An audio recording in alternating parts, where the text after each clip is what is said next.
IF Les 5 carèmes de saint François d'Assise. Les 5 carèmes de saint François d'Assise. Dans les biographies de saint François d'Assise, on découvre sa grande piété à l'égard des temps liturgiques. Ainsi, outre l'observance du carême que nous observons tous du mercredi des cendres à Pâques, il vivait 4 autres temps de carême au cours de l'année, le carême précédant l'Avent, en préparation de Noël, commençait à la Toussaint et se poursuivait jusqu'à la veille de la Nativité du Seigneur. L'ordre est tenu de l'observer, confère Regulobulata 3, 6. Les 3 autres lui furent imposés personnellement, carême de l'Épiphanie ou Benedetta, Regulonobulata 3, 11, LM 9, 2, avec lequel il cherchait à relier les saisons de Noël et de Pâques puisqu'il ne sépare pas ces 2 saisons, étant donné qu'elles représentent les 2 pôles de l'unique mystère du salut.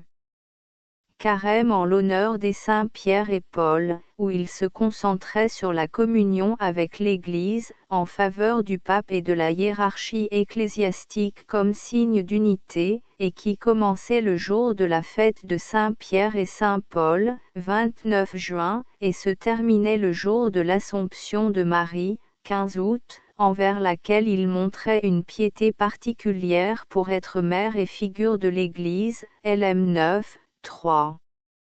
Le carême en l'honneur de l'archange Saint Michel, auquel il vouait une dévotion particulière, s'étend du jour de l'Assomption, 15 août, jusqu'à la fête de l'archange Saint Michel, 29 septembre.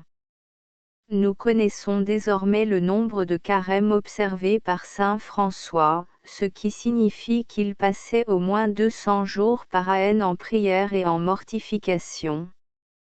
Cela signifie que durant les 20 années de sa vie de conversion, sur les 44 qu'il a vécues, il a consacré la majeure partie de son temps à la prière et à la pénitence.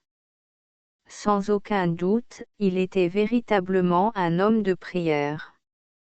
Ainsi, un témoignage comme celui du frère d'Assise nous parvient encore aujourd'hui comme une source d'inspiration pour beaucoup, et depuis 800 ans, son héritage, incarné dans ses différents ordres, ainsi que dans de nombreuses congrégations et instituts de vie consacrés qui suivent sa spiritualité, a été fondamental pour la vie de l'Église et la construction de la civilisation que nous connaissons aujourd'hui.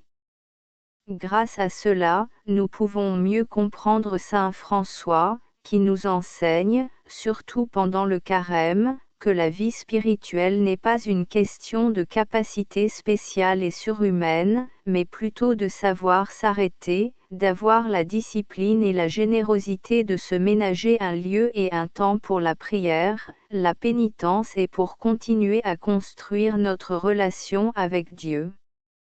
Prions sans cesse pour que, tels que nous sommes, selon notre réalité et notre vocation, Dieu nous accorde, par ces 2 moyens, cette soif de communion avec lui qu'avait François. Efforçons-nous de nous conformer au Christ en toutes choses, et particulièrement sur la croix, à l'exemple de François sur le mont Alverne, lorsqu'il participa, 2 ans avant sa mort, à la souffrance et à l'amour de Jésus crucifié. Souvenons-nous avec un grand amour, chaque fois que nous allons à l'église, au tabernacle, ou lorsque nous contemplons Jésus crucifié, particulièrement pendant ce temps de carême, de ce qu'il nous enseigne dans son testament. Nous t'adorons, Seigneur Jésus-Christ, dans toutes tes églises à travers le monde, et nous te bénissons, car par ta sainte croix tu as racheté le monde. Testament 5. Paix et bien. Du web par Frère Prosper, OFS.